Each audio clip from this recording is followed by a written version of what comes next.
With each episode of MEPS International's Speaking of Steel podcast, we'll bring you a summary of a particular market featured in our regular monthly reviews. This month, our Speaking of Steel Market in Minutes summary is brought to you by Michelle Kirton, steel market analyst who joins us on the settee today. How are you doing, Michelle? Yeah, good, thank you. Thanks for joining us. And today we'll be focusing on the stainless steel market in the US. I gather there were quite a few changes this month in particular. Could you sort of just initially explain what the key price movements were in the US stainless steel market this month? Yeah, so we'll start with the easy bit with the pricing then. So with the US base prices in July, there were no official changes. So we had very little movement there.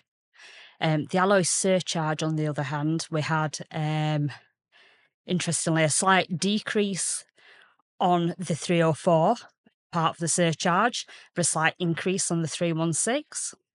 And that's mainly because of the nickel bringing the 304 down and the moly increases bringing the 316 up.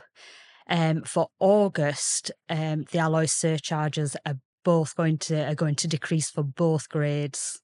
And we're going to see quite a significant drop with $177 per tonne on the 304 and a $235 decrease on the 316. And that is actually going to bring the transaction values back down to where they were in February and March earlier this year. And the reason I mention that is because that's actually the lowest the transaction prices have been since May 2021, which again is is low, but it's actually still higher than where they were before the pandemic. Okay, so clearly some big movements happening, some on the horizon as well. I understand that we're hearing demand in the US is slightly weakening after what's been quite a stable period comparative to other parts of the world. Is that right? Yeah, I mean, doing the research, the US contacts that we speak to, our research partners, they have been more positive about demand compared to the Asian markets, compared to certainly the European market. Up until last month, and last month we started to hear people complaining that demand had started to drop off in the US as well. And then doing the research for July, I would say nearly everyone we spoke to commented that they had lower bookings in July, certainly than what they were expecting. There's people's opinions on why varied. So we've got obviously the summer holidays. We've got the US elections upcoming in November.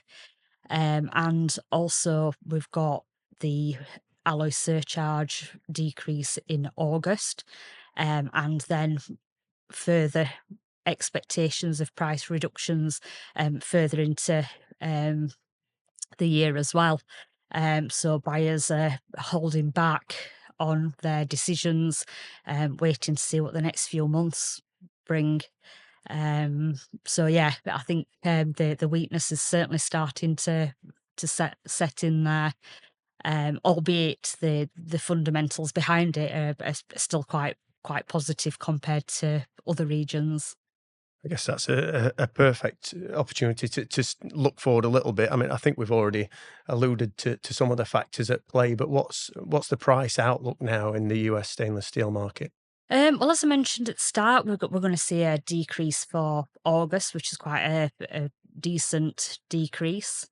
The September pricing will depend on what happens with nickel.